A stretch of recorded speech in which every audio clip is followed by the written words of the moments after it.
La semana pasada hicimos una charla de la evolución del campo hasta estos días.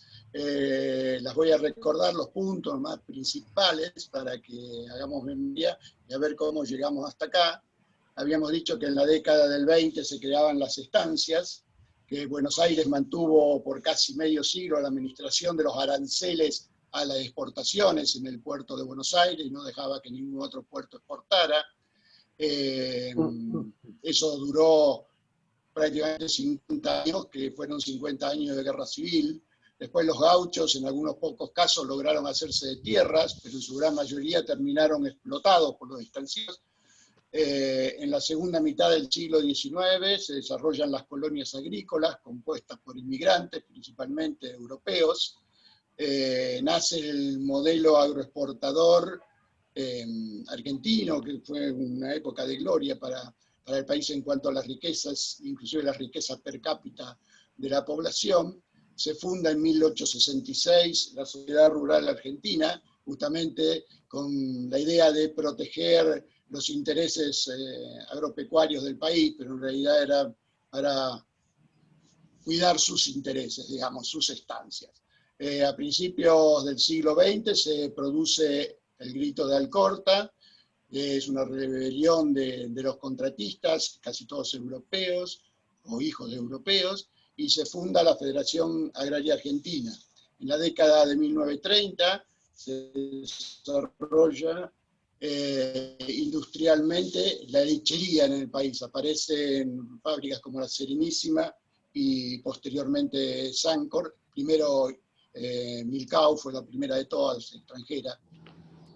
En la década de 1940, Perón dicta el Estatuto del Peón para un poco acomodar toda la situación que estaban viviendo los productores de la región pampeana y también del resto del país, y crea el ILIAPI, es el Instituto Argentino de Promoción de Intercambio, que controlaba todo el comercio exterior del país. En 1956 se crea el INTA, posicionándose como un referente técnico en el país, el agro argentino. En la década del 60 aparece la revolución verde en el mundo y en el país también, con el nuevo germoplasma de trigo, trigonano, y los híbridos de maíz y girasol. Aparece luego la figura del contratista por el aumento de la mecanización, o sea, ya las tierras habían sido estaban todas prácticamente ocupadas, salvo las fiscales, y aparece, entonces se tecnifica el agro y aparece la figura del contratista, que es el que presta servicio a otros productores. En la década del 70 comienza la migración de los productores, algunos hacia los pueblos, algunos se quedan nada más que de visita, digamos, pero otros hacen lo mismo que los peones rurales, lo cual el campo cambia su panorama porque empieza la presencia de muchas taperas. Los que recorrieron campos saben de qué estoy hablando. Las cooperativas agrícolas ganaderas pasan a ser importantes acopiadores de granos y de venta de insumos. En la década del 90, con el advenimiento de la soja RR, la fertilización, la siembra directa y el riego, comienza otro crecimiento exponencial de la producción de granos en la Argentina. Es el comienzo de la economía de escala. O sea, se producen en esa época muchas hipotecas y los pequeños productores tienen que vender sus campos, digamos, porque quedan hipotecados por la baja rentabilidad de esa época, de la producción agrícola, agropecuaria, y por los precios, por la crisis interna que se produce en el país a fines del siglo XX. A comienzos del siglo XXI, la agricultura desplaza la ganadería y comienza el gran desmonte en el norte argentino, ¿cierto? Y la ganadería va hacia tierras de peor calidad donde no se puede hacer agricultura. Sin embargo, crece la producción de carne porcina, bueno, porque se le da bastante impulso del gobierno de Kirchner.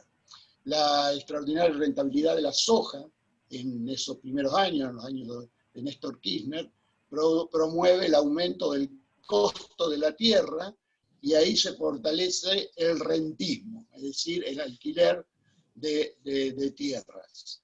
Las distintas regiones del país consolidan sus productos regionales, pero cambia poco la estructura económica y fundiaria, o sea, la posesión de la tierra en esas regiones del país. Bueno, esto, digamos, sería hasta acá lo que pasó. Yo tengo un cuadro acá, ustedes no lo pueden ver, pero simplemente le voy a hacer anotar algo. Habíamos dicho que el precio de la tierra iba aumentando a medida que la rentabilidad del sector principalmente agropecuario, agrícola, mejor dicho, principalmente agrícola, hacía subir mucho el precio de la tierra. Y quería hacerle una comparación. Estos son datos sacados por Bullrich Campos, Sociedad Anónima, es la fuente, que decía que en 1972 un campo agrícola, 1972, un campo agrícola valía $1.000 la hectárea, y un campo ganadero alrededor de $300 la hectárea, o sea, una tercera parte.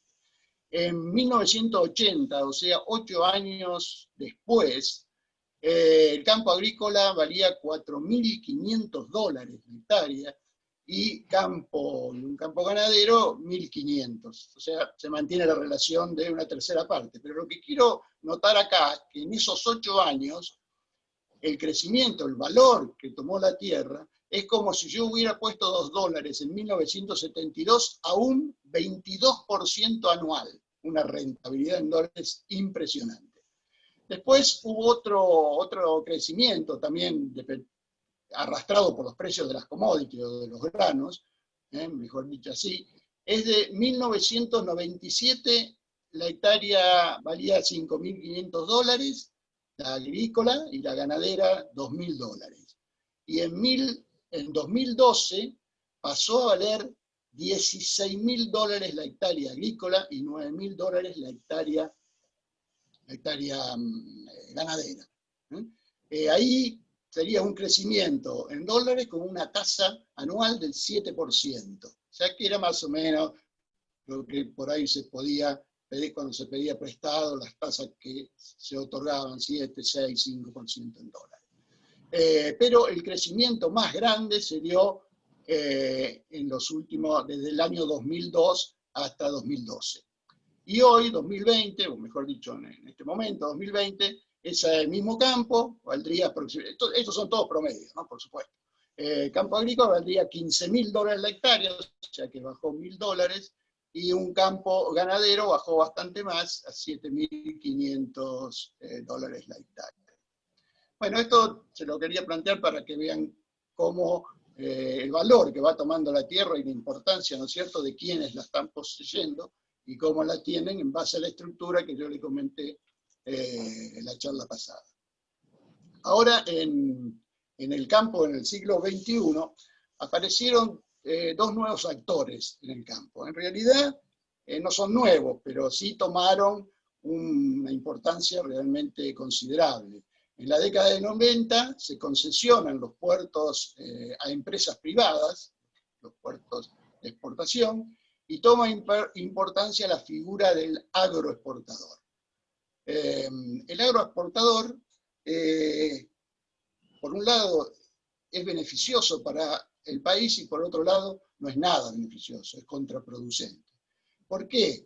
Porque en realidad es importante que haya un agroexportador, tiene que haber alguien que exporte, es importante porque el volumen de producto agropecuario que sale del país o que se exporta es muy importante para el país, es la entrada de dólares también, de compensar la balanza comercial, ¿no es cierto?, entre lo que se exporta y lo que se importa. O sea, esa función alguien la tiene que cumplir y bueno, es positivo eso para el país, pero es negativo desde el punto de vista que han adquirido un poder económico tan grande, ¿no es cierto?, además de haber muchas empresas extranjeras que manejan este comercio, esta parte, que son agroexportadores, mejor dicho, han conseguido un poder tan grande que lo que hacen es, de alguna manera, hacer lobby o presionar sobre nuestra economía financiera, por un lado, por la economía,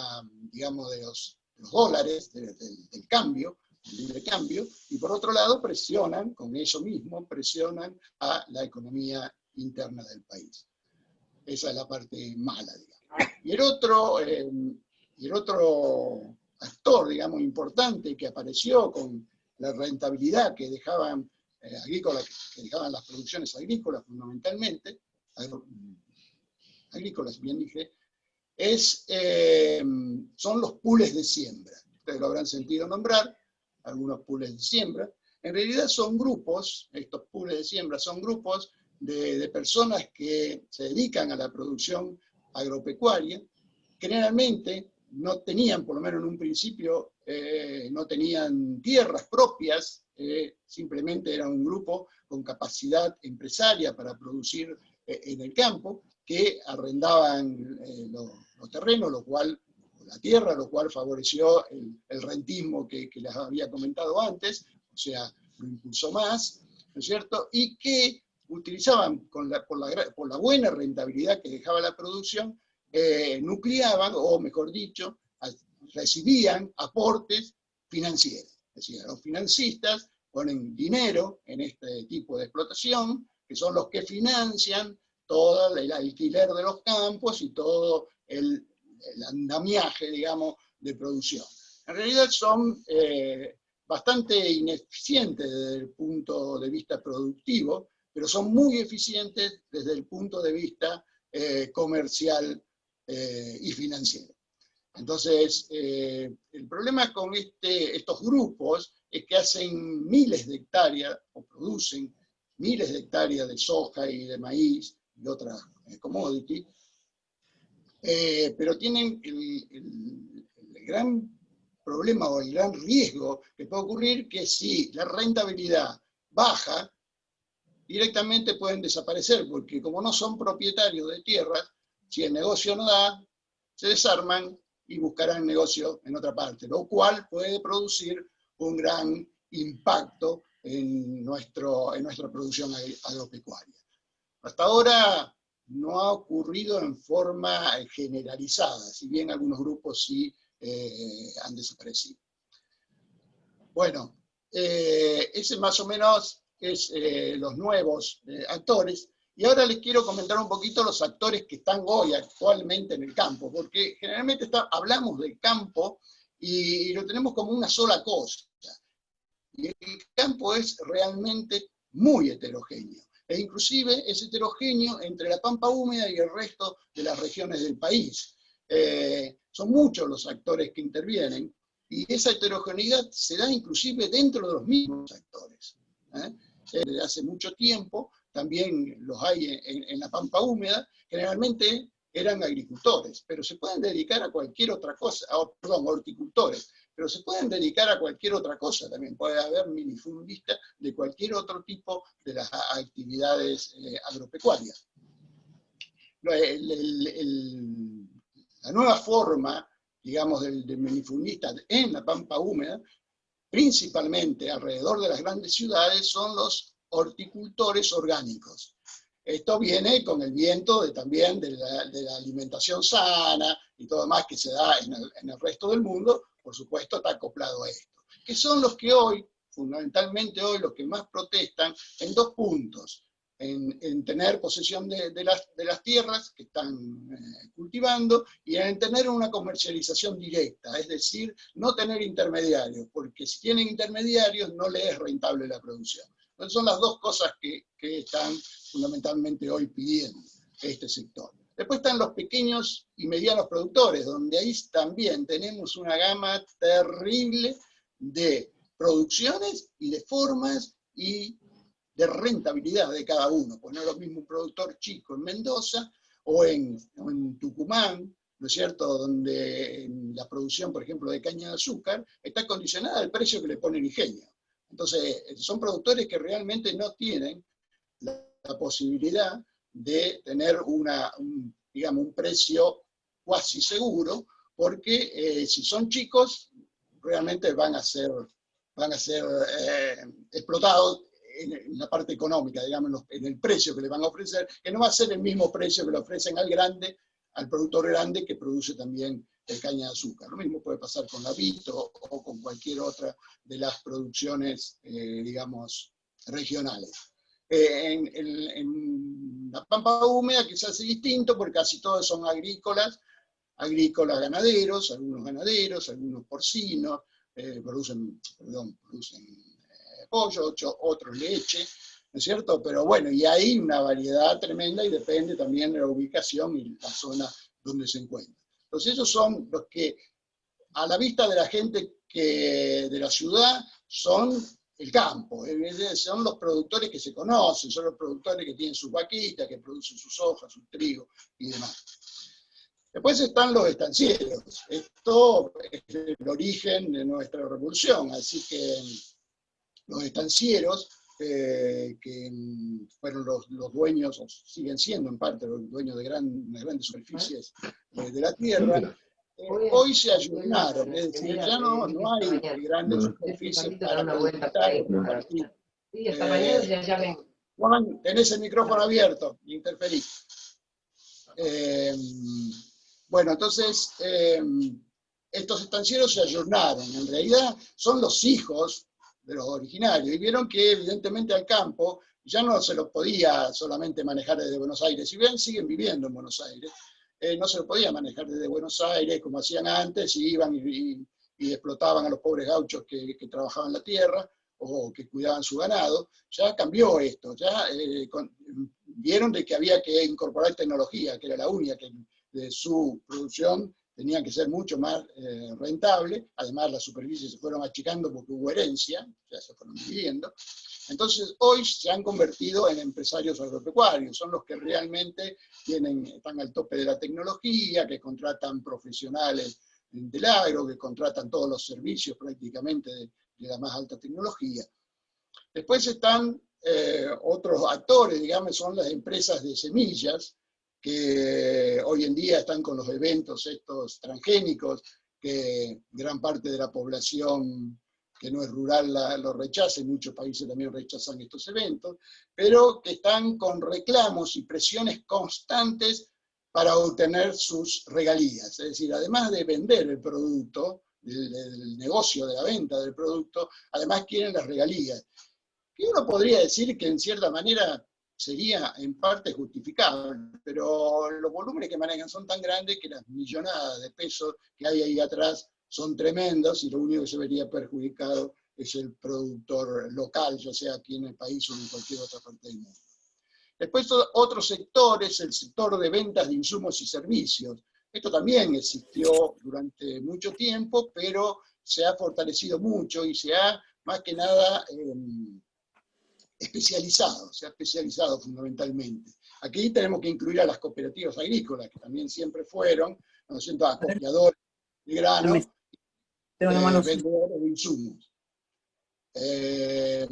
Bueno, otro actor hoy en el campo argentino son los acopiadores de granos y las ferias ganaderas, que también estaban, siguen estando, digamos, ¿no es cierto? No es que son nuevos de ahora, los nuevos ya son esos dos que le comenté antes. Los acopiadores de grano, que ya de privados, no solo las cooperativas, sino privados, y las ferias ganaderas, que siempre existieron, bueno, desde que nacieron hace mucho tiempo. El sector, aparece un sector que sí, que es un sector que hay que tener muy en cuenta, que es el sector rentista. Yo había hablado que los pools de siembra le dieron un impulso fabuloso a este sector, y realmente es un sector que preocupa, dentro del ámbito agropecuario. Es un sector que habría que realmente pensar en ordenarlo de alguna manera. Y ahí están los arrendatarios y los arrendadores. O sea, los arrendadores también hay gente que no tiene, muchas veces empezaron siendo profesionales, ¿no es cierto? Ingenieros agrónomos o médicos veterinarios que arrendaban campos, no eran propietarios de campo y arrendaban campos para producir cuando las condiciones eran favorables. Y que siguen produciendo, ¿no es cierto?, hoy en día. Después le había comentado yo que había aparecido la figura del contratista cuando se tecnificó mucho más el campo, cuando hubo más maquinaria de mucho mayor volumen, mejor dicho, de capacidad de acción, ya sea sembradoras, cosechadoras, etcétera, que también ha adquirido un grado de especialización muy grande. Si bien ahora mecánicas ya con producción, con cosecha de granel, ya no en bolsa, ya hubo especialistas, digamos, gente que lo único que hacía era cosechar, ¿no es cierto? Y iba un tanto por ciento de la producción de la cosecha. Pero también se profesionalizaron mucho, justamente también por la necesidad de tener el conocimiento, es todo el servicio de pulverización, ya sea terrestre o aérea, ¿no es cierto?, que también está muy mal vista en muchos pueblos, y ahora se está hablando mucho, bueno, del periurbano y demás, que no se trabaje con insecticidas y herbicidas. Estos contratistas, originalmente nacieron como los mismos productores pequeños que por la superficie no le era muy rentable la producción, empezaron a alquilar campos y a comprar máquinas, digamos, para producir sus campos, y a medida que cada vez le era más rentable dar servicio, se fueron hacia el servicio, que siguen siendo muchos de ellos productores agropecuarios. Bueno, los pools de siembra, que ya les comenté, son otro de los factores, que son, digamos, capitales golondrinas, que por ahora están asentados, pero veremos qué pasa más adelante, no lo sabemos. Las instituciones del Estado también tuvieron o están muy presentes en el agro, el INTA y el SENASA fundamentalmente, ¿no es cierto? Son dos grandes instituciones que tienen un hacer muy grande dentro del campo. Las otras son las industrias alimentarias y la metalmecánica, que están directamente relacionadas con la actividad agropecuaria, si bien tienen su capacidad de exportar, digamos, sus productos en forma directa, digamos, sin ser el engranaje del campo, pero son como complementos satélites de la actividad del campo. Y después otros actores y actividades indirectas que apoyan, digamos, todo lo que es la actividad productiva del campo. Y finalmente lo puse al final, yo ya lo mencioné, porque es donde termina la cadena esta de la producción, los agroexportadores, ¿cierto? Que ya les comenté cómo eran mis cosas. Bueno, esto es un poquito así, a grandes rasgos, porque ya le dije, bastante heterogéneo, no nos podemos poner en particular a hablar de cada actor, porque cada actor tiene sus variantes, ¿no es cierto?, dentro del campo. Pero como ustedes ven que se habla mucho del campo, como unidad de campo, esta unidad es unidad, pero no es unidad más de decir estoy o no estoy con determinadas medidas. Y yo creo que una de las cosas que los unió ideológicamente, no sé si ideológicamente, no puedo decir ideológicamente, sino que lo unió como un concepto de campo, que somos el campo, fue la 125. Ustedes lo recuerdan bien, que fue una lucha muy dura, y bueno, y al final se sintieron ganadores y como que tienen un peso importante dentro de la acción. Evidentemente son todos actores imprescindibles para la actividad, pero los que se llevan la mayor tajada, por supuesto, son los agroexportadores hoy en día, los pools de siembra y algunas estancias grandes, o algunas empresas realmente grandes. Bueno, eso en cuanto al tema que le decía de la situación del campo hoy. Teníamos otro tema, que es el tema de la reforma agraria, habíamos puesto como punto reforma agraria. Bueno, hablar de reforma agraria es como que hay una reacción inmediata, no solamente del neoliberalismo, del liberalismo, sino inclusive de nuestro espacio, ¿no? Hay como una reacción al hablar de reforma agraria. ¿Y por qué hay esa reacción? Y bueno, porque el neoliberalismo lo impuso como mala palabra, como una amenaza a la propiedad. ¿Me fui? No sé si me fui. Ustedes me están escuchando, no me estoy viendo. Sí, aparece una pantalla. Sí, disculpame, compañero, no sé qué pasó. Alguien nos está... Primero que nada, para unirte a una reunión de Zoom, irás a tu calendario o a tu invitación que te Esperame un llegó. segundito que nos están invadiendo. Nos están invadiendo. A la invitación.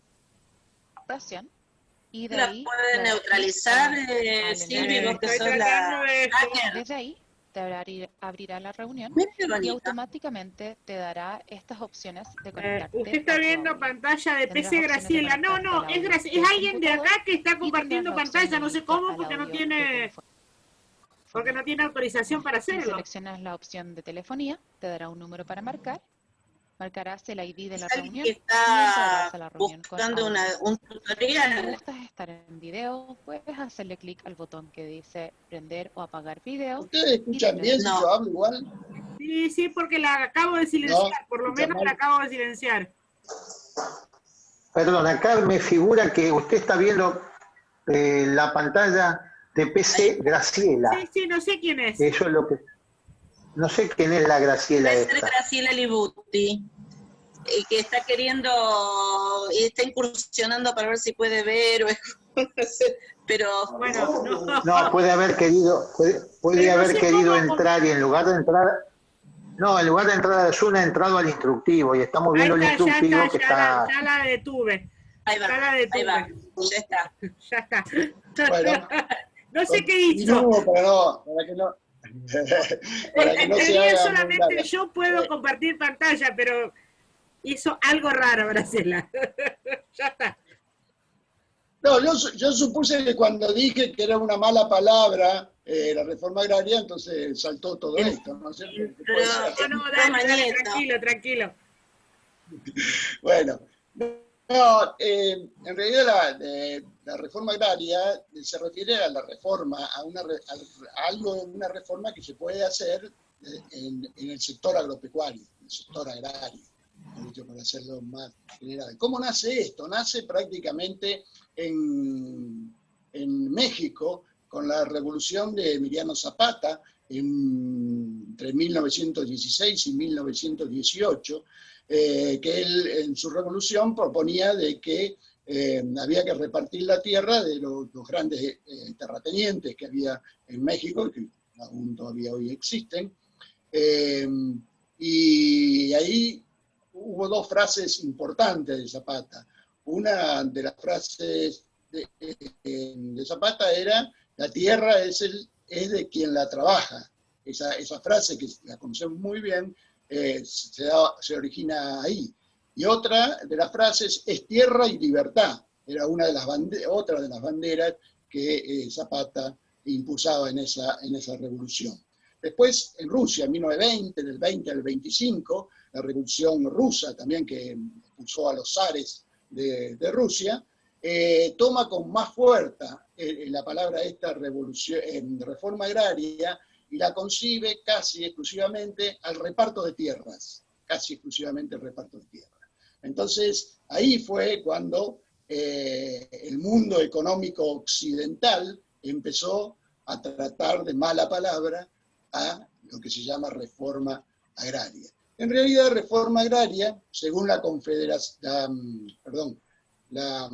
Conferencia Mundial de Reforma Agraria en el año 1966, la describe como un conjunto de medidas políticas, económicas, sociales y legislativas impulsadas con el fin de modificar la estructura de la producción agraria.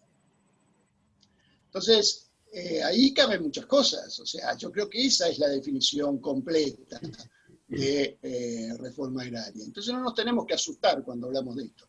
Es preferible aclararlo, más vale que siga siendo una mala palabra reforma agraria. Entonces, bueno, en base un poquito a esto, si tomamos ese sentido, el neoliberalismo hizo una reforma agraria. Y les voy a mencionar unos puntos para que se den cuenta de esa reforma que hizo. ¿Qué hizo? Liberar el mercado agropecuario de los controles que debe ejercer el Estado, permitiendo el monopolio de la lechería, de la explotación agrícola en general, indiscriminada de los recursos naturales, o sea, la explotación, porque realmente no está contemplada la producción en la base de producción, sino más vale como una explotación, ¿no es cierto? Y ahí, bueno, destruyendo 2284, ceder la administración de los puertos y las vías navegables a privados, admitirle a los exportadores un error del 4% que puedan tener y lo pueden sacar como negro porque tienen ese atributo por ley, después sacan por negro algo más todavía, que la nota que nosotros hicimos en Agrocorriente, que le hemos mandado a muchos de ustedes.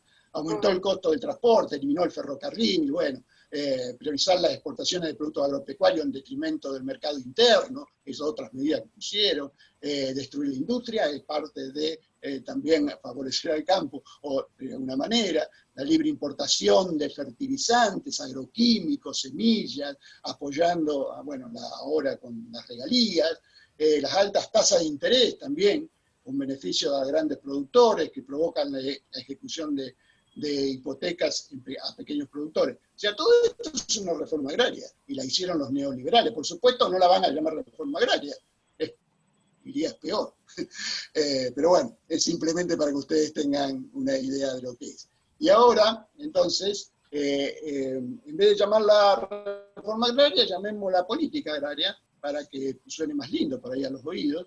Y en realidad son propuestas que deben para ir mejorando la situación del campo, habiendo una mayor equidad, ¿no es cierto?, el campo, ya sea equidad territorial como social, ¿no es cierto?, y económica, por supuesto, del sector. Y entonces nosotros hace varios años que estamos trabajando, yo me incorporé, ya estaban trabajando muchos compañeros en Agrocorriente antes, discutiendo todos estos temas, discutiendo las cosas que habría que cambiar, las leyes que había que empezar a impulsar y demás. Y entonces para eso pensamos en un panel. Entonces ahora pasamos a mencionar y a discutir algunas propuestas de la reforma del sector, o de las políticas, digamos, del sector. Y para eso le cedo la palabra al coordinador del Grupo de Agrocorriente, al ingeniero Beto Chiavarino. Beto.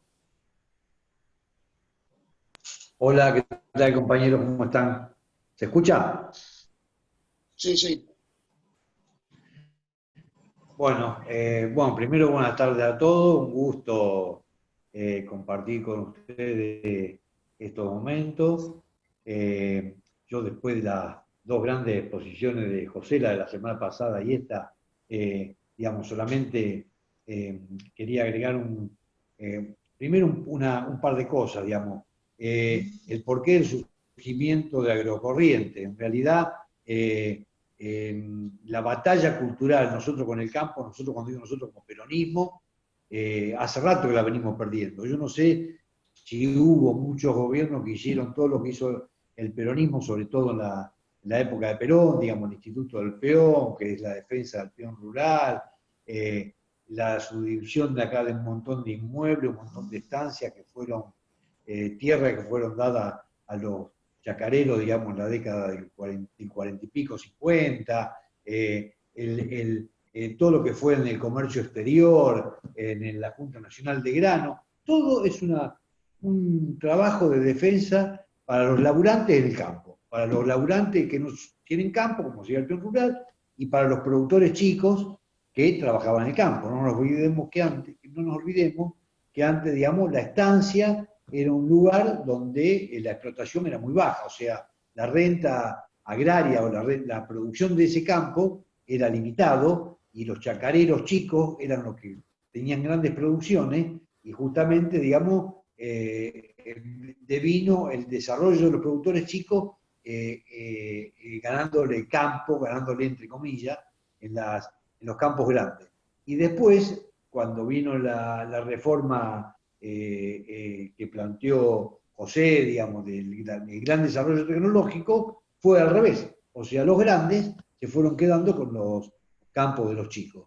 Entonces, el plantear una reforma agraria, o muchas veces uno escucha hay que hacer la reforma agraria, en realidad el campo se ha ido reformando, el sector agrario se ha ido reformando durante muchísimos años, después del grito del corto, durante muchísimos años, en contra de los productores chicos. Tal es así que de 500 y pico mil productores, hoy quedan, digamos, de la pampa húmeda, hoy quedan 80.000 o 70.000 productores, 75.000, 80.000 productores, quiere decir que la derecha o el neoliberalismo se horroriza de la reforma agraria y la hizo beneficiándose de ellos, o sea, se fueron quedando ellos con los campos en el transcurso de los últimos, no sé cuántos, pero digamos 40 años, 30, 40 años. O sea que en realidad, y en ese marco, a su vez políticamente, también nos encontramos en desventaja. No se olviden que la famosa camiseta de Boca, si uno pintaba de azul donde ganábamos nosotros y de amarillo donde ganaba Macri en un momento había ganado Entre Ríos, Santa Fe, Córdoba, San Luis y Mendoza, o sea, y provincia de Buenos Aires, y Buenos Aires, capital, perdón. O sea que era todo azul arriba, todo azul abajo y una franja amarilla en la zona centro, que es justamente la zona que lideró la 125 y que nos puso en una situación muy incómoda. Cuando digo qué hicimos nosotros como Agrocorriente, bueno, justamente, digamos, lo que nosotros tratamos de hacer, no quiere decir que lo hagamos hecho, o que estemos en camino, o que hayamos podido, pero sí lo que tratamos de hacer es de alguna manera poner en disputa en el sector, en el campo, así como hizo Víctor Hugo, preguntándole allá en el norte a los productores por el tema de Vicentín. Uno, digamos, acá hay compañeros que en este momento, bueno, que de San Nicolás, de Pergamino, yo estoy en Máximo Paz, tenemos gente en Venado Tuerto, en Arequipa, en Casilda, en un montón de lugares del interior, que de alguna otra manera interactuamos, tratamos de impulsar discusiones y de llevar adelante políticas como esta última que se está implementando en este momento, que es la segmentación de los derechos de exportación, donde todos los productores que producen hasta 400 toneladas van a recibir un retorno, digamos, como si le bajarían las retenciones a esos productores. Pero que tenemos que tener los listados para hacer política, tenemos que saber quién lo cobró, tenemos que saber, porque también se habilitó un registro para la devolución. Yo decía que no estaban de acuerdo con esa política. Bueno, el ministerio le dijo que devuelvan la plata, si no están de acuerdo, vamos a ver quién la devuelve. Yo creo que no la va a devolver ninguno, pero por ahí algunos la devuelven. Pero digamos, todas esas políticas para la corriente, digamos, que es un sector liderado por Agustín Rossi, digamos, y que fue el que venía en ascenso y que en el 2009 sacó el 9 y pico % de los votos, digamos, para volver a ser diputado. Un excelente diputado, un conductor del bloque del frente, de nuestro frente, digamos, del Frente para la Victoria, digamos. Yo creo que la labor nuestra es esa. Ahora, nosotros, por suerte, hemos armado un grupo, a mí me encanta, digamos, de compañeros, digamos, de todo, vinculado al sector agrario, y en los últimos 6, 7 meses hemos tomado la mecánica de emitir documentos, y algunos han llegado a estamentos bastante importantes. Nos hemos despedido con respecto al tema de Vicentín, al tema de la rotura de los hilos bolsa, con respecto al manejo del puerto y la renta del puerto, a la devolución de las retenciones. Ahora hay uno fresquito que salió hoy con el tema del tema de suelo, digamos, del tema de tierra, y algún otro que se me pierda por ahí, y el tema de cerdo, el proyecto de cerdo para los chinos. O sea que bueno, nosotros tratamos de que las cosas puntuales emitir opinión, en las cosas estratégicas generar algún tipo de debate y tratar de romper esa cortina que nos puso la 125 en el vínculo con el sector agrario. Así que bueno, ese es nuestro aporte, no solamente para lo externo, sino también para lo interno dentro de la corriente. Así que bueno, eso es lo que podía agregar yo, José. Sí, bueno, entonces vamos a escucharlo a Diego, porque Diego inclusive se tiene que retirar por otra reunión, así que a Diego Fernández de Mendoza, que nos va a hablar un poquitito del tema de tierras, o sea, lo que nosotros más o menos lo que estuvimos discutiendo y manejando estos últimos días. Diego, cedo la Bueno. palabra. Bueno, muchas gracias, José, Beto. Y bueno, a todas las compañeras que dejaron el tema tierra a lo largo de estos últimos 10 o 12 años y hemos hecho una experiencia que la ponemos ahí a disposición y en toda la corriente se ha conversado sobre un documento que me tocó conducir, pero tiene la anuencia de todo el equipo y es muy interesante y muy constructivo puede producir así, digamos, ¿no? Yo voy a entrar en un no en un trance, no se hagan problema, no, voy a entrar en un documento que para que me sirva de ayuda a memoria, para no extenderme tanto, pero bueno, ahora entro en el documento y lo que les quería ir contando es que, no sé si ustedes me ven a mí, pero yo ahora miro el documento. ¿Me escuchan bien? Sí, Perfecto. Perfectamente, Bueno, compañero, la adelante. cuestión... Perfecto. No, una cuestión concreta es que la distribución de la tierra y la ocupación es un problema estructural y como agrocorriente hemos hecho un análisis y una propuesta. Eso es lo que hoy se publicó y entonces decirles que así como el déficit habitacional lleva muchas décadas, la distribución injusta de la tierra con destino de producción también tiene más de siglo y medio en la Argentina.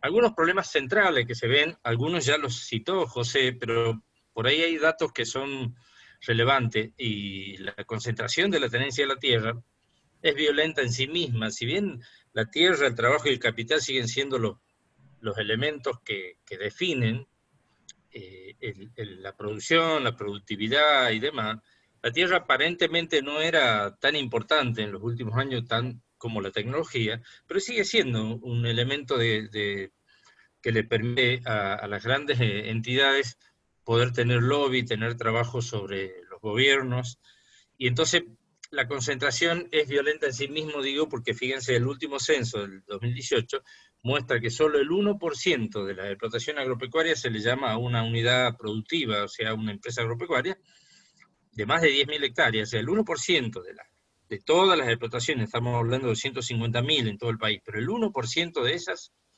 explotan unas 57 millones de hectáreas, o sea, el 36% del total productivo. Y en contraposición, el 68% de esa explotación agropecuaria tienen escasos recursos naturales para garantizar su reproducción social, o sea, casi que no le da el cuero para sobrevivir con la finca, con el campo, y tienen que vender a veces sus servicios afuera para poder vivir. O sea, estas son las desigualdades que existen en el campo y que es muy importante tenerlas en cuenta, porque si no, no se explica muchas veces por qué cuando se dice reforma agraria se piensa en que hay que modificar esta estructura. Y cuando hablamos de estructura de producción, la tierra es uno de los elementos principales. La forma de organización y de desarrollo productivo, que ya citó José y holgadamente, es lo que provocó mayor concentración todavía. ¿De qué? De la producción en tierras arrendadas. Más del 50% de lo que hoy se produce de los granos está en tierras arrendadas. Y esto que ha hecho que sobre esas tierras se haya producido esa concentración, pero las consecuencias son campos sin productores y suelos cada vez más vulnerables. Y esto no es menor, porque cuando uno habla de las últimas inundaciones y todo lo demás, mucho tiene que ver con ese manejo del campo y con ese manejo desaprensivo de la tierra. Por lo tanto, es un elemento a tener en cuenta, porque la tierra, el derecho a la tierra, no es absoluto.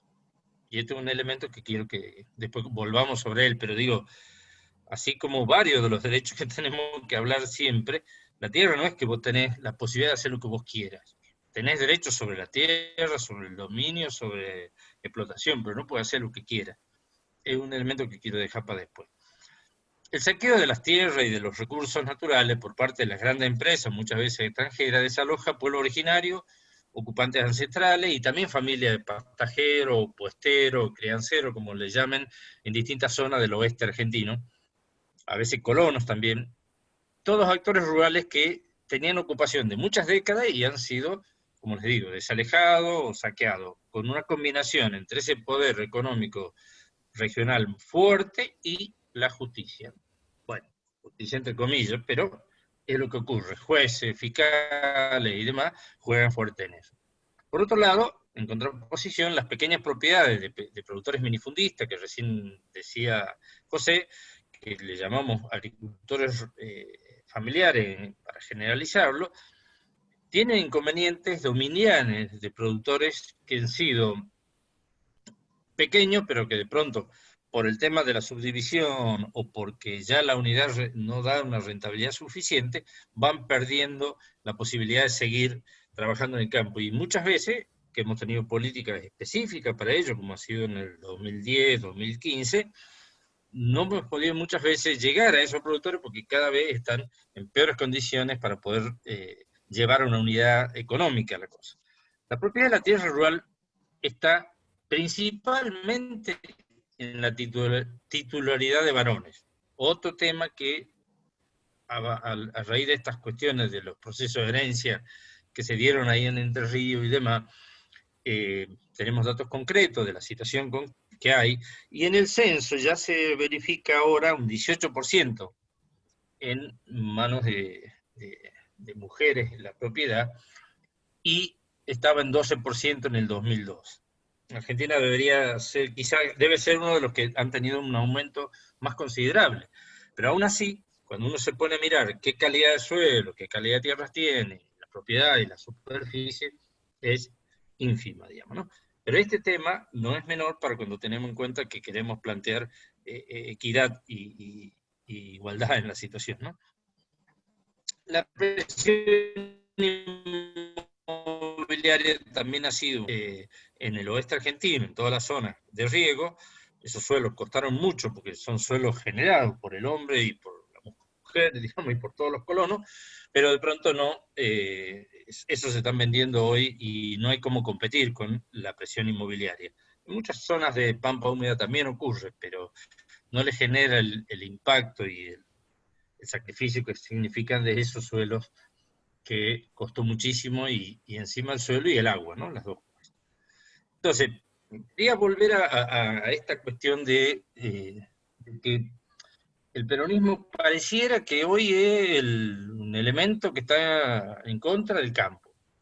Y les recuerdo que los planes quinquenales de allá del 46-51 y del 52-56, y la Constitución del 49, definía la función social de la tierra, por supuesto, lo que generó una inmensa movilidad de la tenencia de la tierra, quizás la más grande que haya tenido todo ese siglo.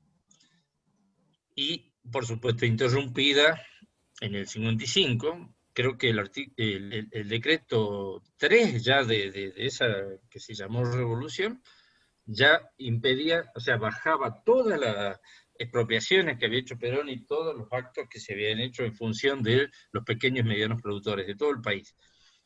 Pero aún así se siguió con todo el plan que tenía previsto el tema de la ayuda del banco, y ese proceso de modificación de la tierra y de la estructura de la tenencia no ha tenido otro parangón. No hay momento histórico mejor que ese en términos concretos de haber cambiado de titularidad las tierras. Y aún así, fíjense que en pampa húmeda, que es donde se produjo el mayor impacto, seguimos teniendo, pareciera, una cuestión de que la 125, como decía José, parece que ha inundado todo y no tenemos memoria. Nuevamente la ley agraria en 1974, otra vez el peronismo planteando el tema de la planificación. ¿Y qué le pone a la tierra? Un instrumento de trabajo, y que buscaba posibilitar el acceso a la propiedad de hombres y mujeres que la trabajasen, y no como un bien de renta. Así decía la ley agraria que conducía el ingeniero Horacio Ghiberti, que era un desarrollista que Perón trae, pero un tipo muy respetado, que Perón lo trae a la Secretaría de Agricultura y se produce ese proyecto de la ley agraria. Obviamente nos salieron a pegar durísimo, o sea, así parecía la 125 fue aquella que condujo a la sociedad rural muy duro. Y nuevamente recién en el 2004 se volvió a diseñar la planificación como política de Estado, y otra vez el peronismo, el que vuelve a pensar que el Estado tiene que planificar, y ahí se trabaja sobre la ley de tierras rurales. Ustedes se acuerdan que Cristina planteó el tema de evitar el enajenamiento de tierras rurales a manos extranjeras y hacer un registro de tierras.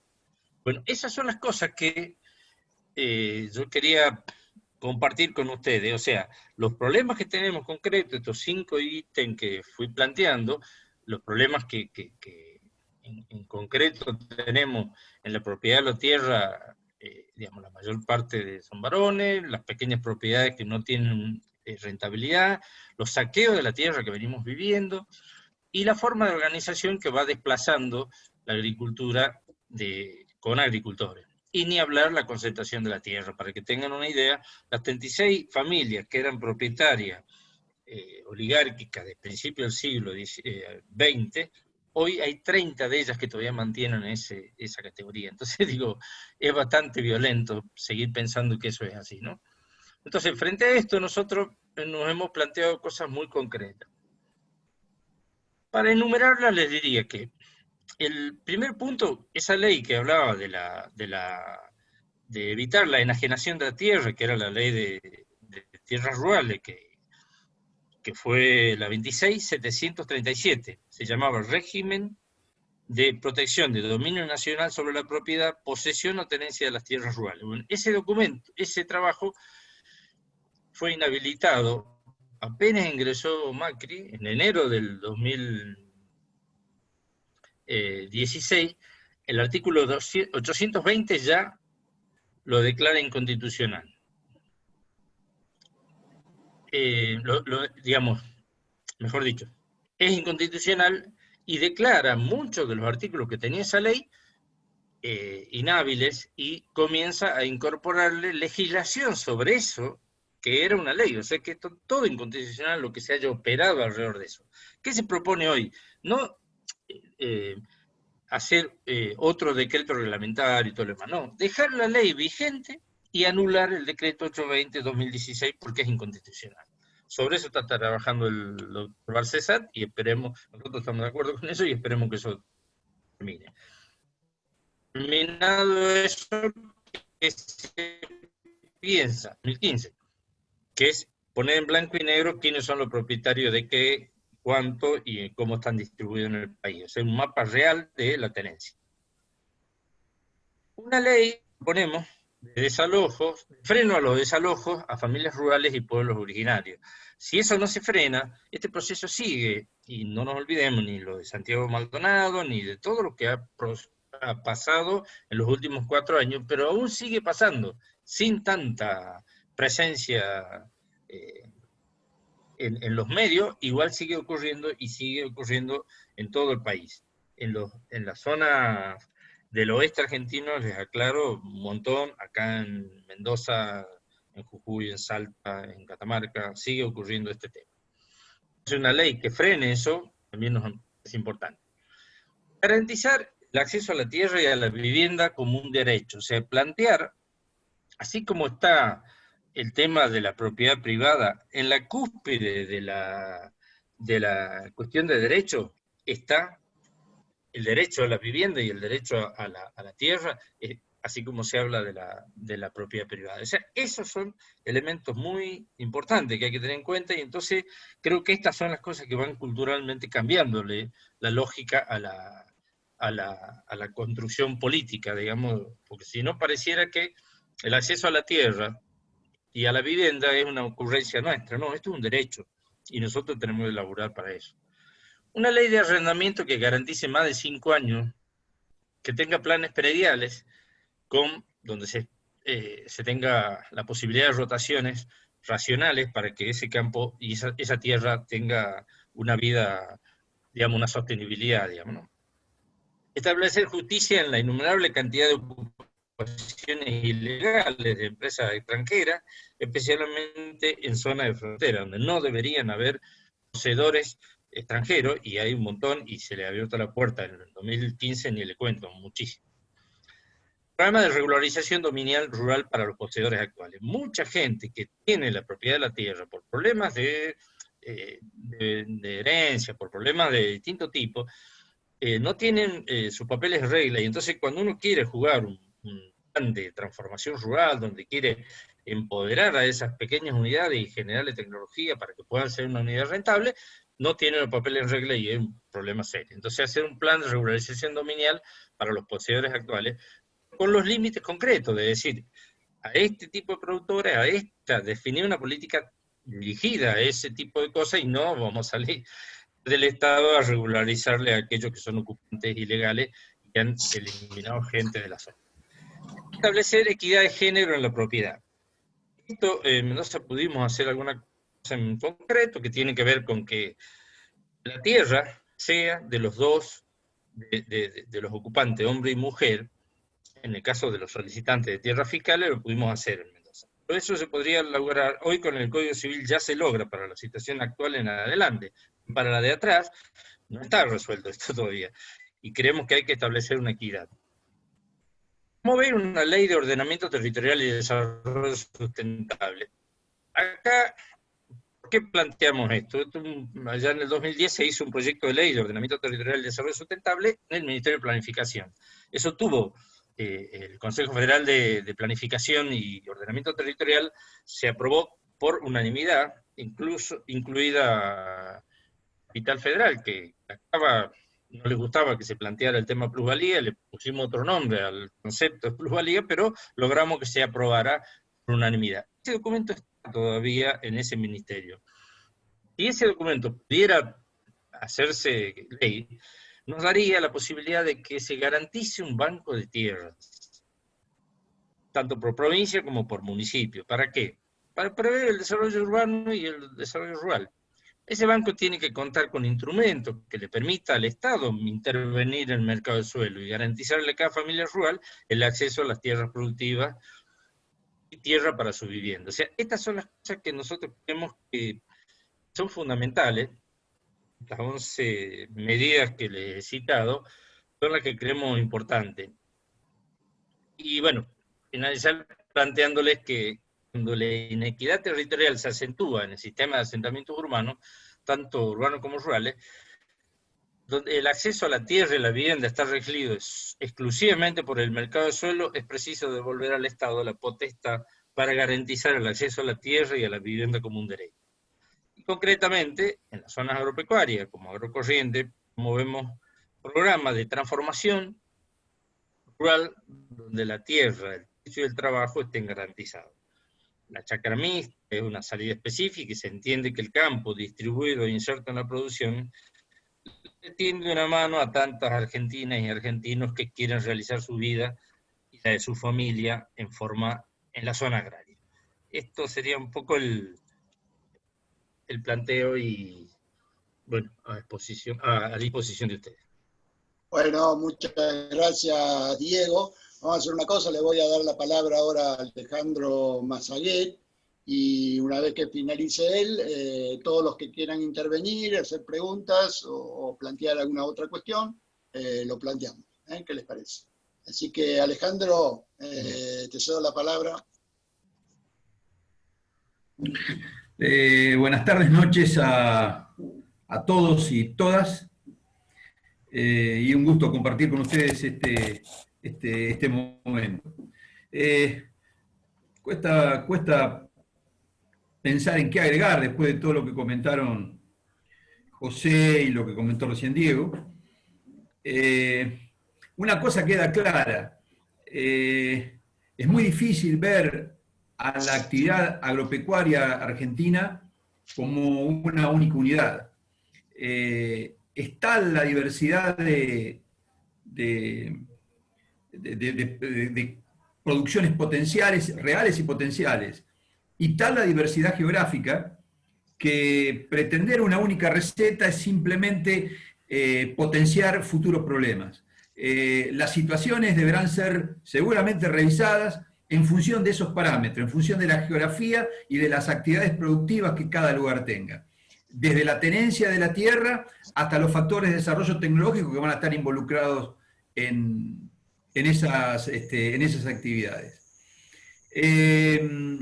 Yo me voy a referir rápidamente, brevemente, a algo que para mí sí puede hacer la diferencia. O sea, si bien es cierto que hoy por hoy es la tenencia de la tierra, digamos, a esta altura, la que de alguna forma tiene un peso, quizá el peso más importante a la hora de apreciar la distribución de la renta del campo, de la renta agropecuaria, me parece que eso de alguna forma es revertible, porque convengamos que revertir la tenencia de la tierra va a ser algo seguramente tortuoso, que nos va a generar más de un problema, que nos va a generar más de un encontronazo.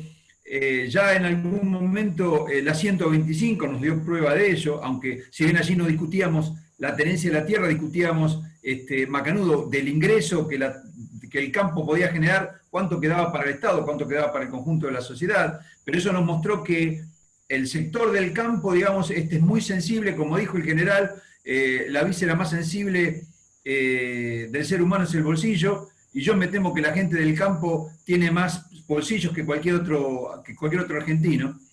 Entonces, me parece que a lo que deberíamos acudir, por lo menos una de las áreas a las cuales deberíamos acudir, es el área de la tecnología.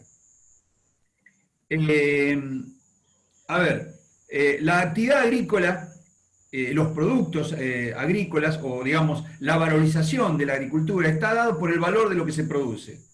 Y en tanto y en cuanto lo que se produzca sea muy valioso, también lo serán los elementos que contribuyen para que eso sea valioso. La tierra, el conocimiento, tecnología, el capital. Como dijimos sobre la tenencia, creo que va a ser un camino un poco más largo, pero sobre la parte de tecnología es algo con lo cual podemos empezar a conversar. A ver, no solo tecnología, la tecnología y la comercialización, ambas cosas. José citaba con muy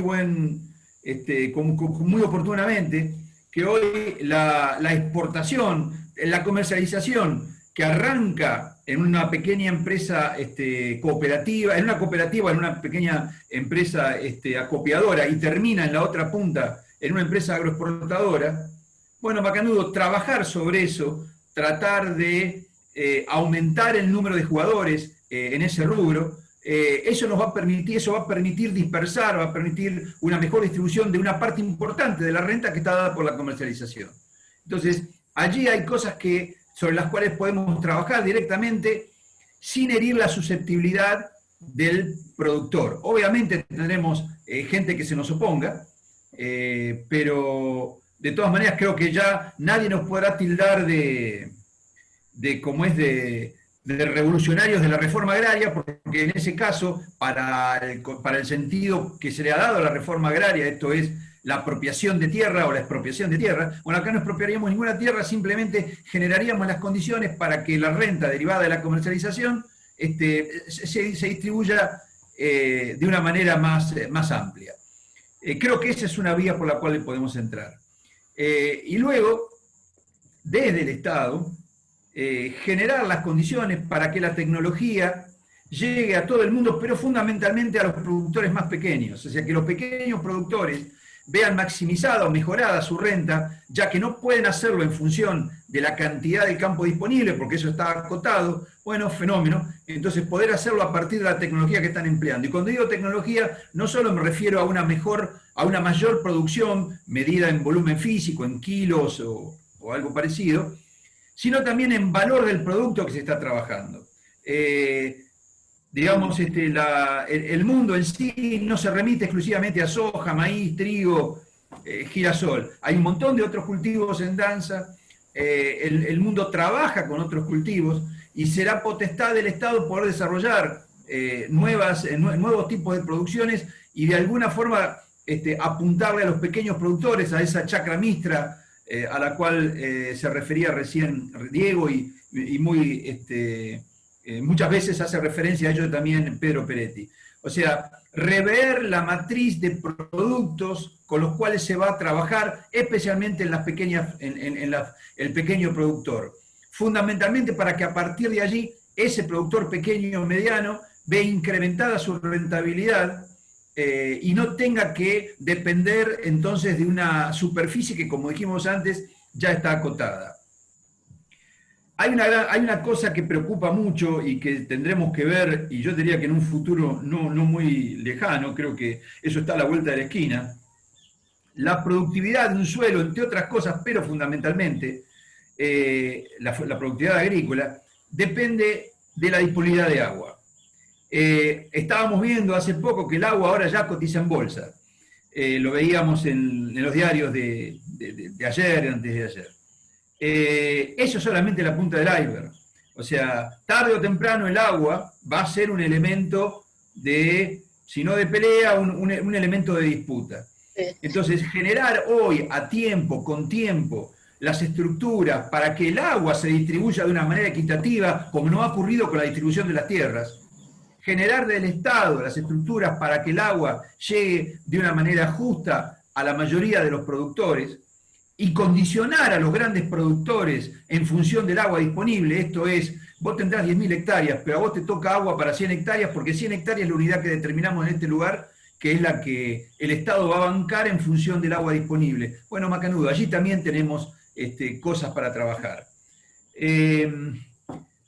No quiero extenderme más, creo que va a ser mucho más rico el panel de preguntas, pero yo miro al campo, trato de mirarlo al campo, irme un poco por fuera de lo que es exclusivamente la tenencia de la tierra, simplemente porque entiendo que es algo bastante difícil y que tortuoso, difícil, va a llevar mucho tiempo poder revertirlo, y miro hacia adelante pensando en Macanudo, ¿qué otras herramientas tenemos? Ya no tanto para trabajar sobre la tenencia, sino para trabajar sobre la renta que el campo puede producir. Y pienso en la tecnología, y pienso, como dije recién, en la comercialización, y pienso en cuestiones estructurales como puede ser también el agua, o puede ser las vías de comunicación. ¿Cómo hago yo para acceder con mi producción hasta un puerto, un lugar donde podamos comercializar nuestra producción? E inclusive me pongo a pensar en, Macanudo, si yo estoy produciendo esto, ¿es necesario que llegue a un puerto o hay condiciones para generar industrialización de esa mercadería que luego permite una mejor distribución? Pienso que trabajando por allí podemos llegar a ganar, si es que se le puede llamar carrera, la carrera de la mejora en la distribución de la renta agropecuaria. Me parece que por ese lado podemos ser mucho más eficientes, y por eficiencia entendemos también como parte de esa eficiencia la rapidez en la concreción de los logros. Esa es más o menos mi mirada sobre el campo actual y el que se viene. Bueno, muchas gracias, Alejandro. Bueno, si alguno quiere hacer algún comentario o alguna pregunta. Un tema. Sí, dale. Un tema.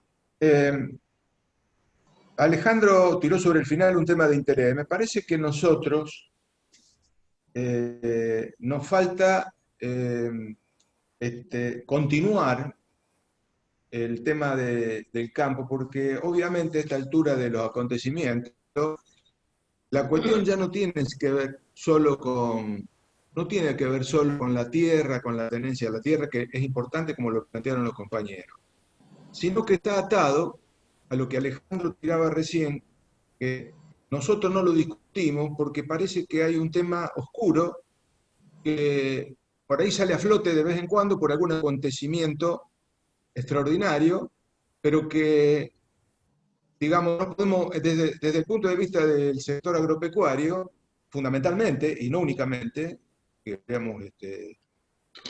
podríamos engancharlo, está la cuestión de qué hacemos con la producción y la salida de la producción, ¿no es cierto? Resulta que nosotros hablamos de la renta, es muy importante, de la tenencia de la tierra, de la, digamos, como se dice, digamos, no está bien discutida y permanece oscura la distribución de la tenencia de la tierra, pero resulta que nunca tocamos y nunca terminamos de analizar qué pasa, ¿sí? o lo vemos o lo vemos allí, pero no nos animamos a plantearlo políticamente y levantar la bandera una vez, porque se ha naturalizado un tema de que gran parte de la renta se la llevan las multinacionales de grano. Y nosotros este tema, a ver, las multinacionales de grano no solo se apropian de una parte importante de la renta, terminan Digamos, acá hay una cuestión que el sector agropecuario le vende, termina su función prácticamente vendiéndole a las comercializadoras de grano y se llevan toda la guita a ellas. Pero no solo eso, compañeros, se apropian del flete, del río. El río es de ellos. El río Paraná es de ellos. Nosotros no sabemos, no pudimos, digamos, no hemos llegado a discutir plenamente esa situación. Nos falta discutir. Nosotros estoy convencidísimo que no podemos terminar de hablar de tenencia de la tierra, de la renta, a esta altura de los acontecimientos, si no tenemos una discusión seria acerca de qué hacemos con la comercialización de grano. Decía recién que, excepto un acontecimiento extraordinario como fue el de Vicentín, ¿cierto?, hizo que todo el mundo hablara. Por supuesto que hay gente que lo habla con propiedad, digo desde el punto de vista del campo nacional y popular. Resulta que nosotros nos están robando desde hace mucho tiempo, los puertos nosotros no sabemos lo que pasa, la mercadería se embarca y ya no sabemos cuál es el destino y resulta que navegan en un río nuestro. El productor ¿sí?, se plantea que tiene al Estado como un enemigo porque le cobra retenciones y resulta que también le baja el precio del producto porque el peaje y la hidrovía se la cobran al productor, la termina pagando el productor. Entonces digo, nosotros nos falta una discusión, una profundidad, un conocimiento acerca de lo que está pasando en los puertos. Tenemos que plantear esa situación, porque hay gran parte de la discusión que no está dada. Ya no podemos estar hablando solamente de la tenencia de la tierra, que es una discusión muy útil, muy importante, lo de José, lo que dijo, que no, insisto, podríamos enfocar la vieja discusión de los años 70, pero hoy, siglo XXI, no podemos dejar que siga pasando lo que está pasando con las multinacionales de grano. Nos están robando de una forma espantosa, ¿sí? Y nosotros no discutimos esta cuestión. Estamos discutiendo por un peso más, un peso menos, importantísimo en el campo nuestro, ¿sí?, de quién se queda con la renta, pero la discusión de la renta termina en el puerto. Y resulta que si nosotros logramos entender que los puertos deben ser una cuestión del Estado Nacional, creo que vamos a dar un paso enorme hacia adelante porque gran parte de la cuestión y de la problemática económica del sector agropecuario pasa porque el Estado se ocupe de entender qué está pasando con los puertos, qué está pasando con la comercialización de grano, por qué 10 empresas se apropian de todo y por qué, digamos, la prensa dominante se encarga de oscurecer y de ocultar y de omitir. Fíjese que nosotros no hablamos de este tema, ¿sí? Hablamos del viejo tema de la oligarquía, que es cierto que hay que darlo, pero no estamos dando la discusión, o en todo caso termina con Vicentín. Y en todo caso le voy a decir algo, ¿sí? Vicentín, con todo lo que hicieron y con todo lo que pasó, es una empresa nacional. No la defiendo, estoy diciendo que es una empresa nacional. Pero no tocamos y no cuestionamos lo que está haciendo Cargill, lo que está haciendo Bunge, lo que están haciendo todas las empresas transnacionales que se quedan con una enorme parte del león en Argentina. Digo esto porque hay una discusión que tenemos que dar, que tenemos que nosotros estudiar, investigar.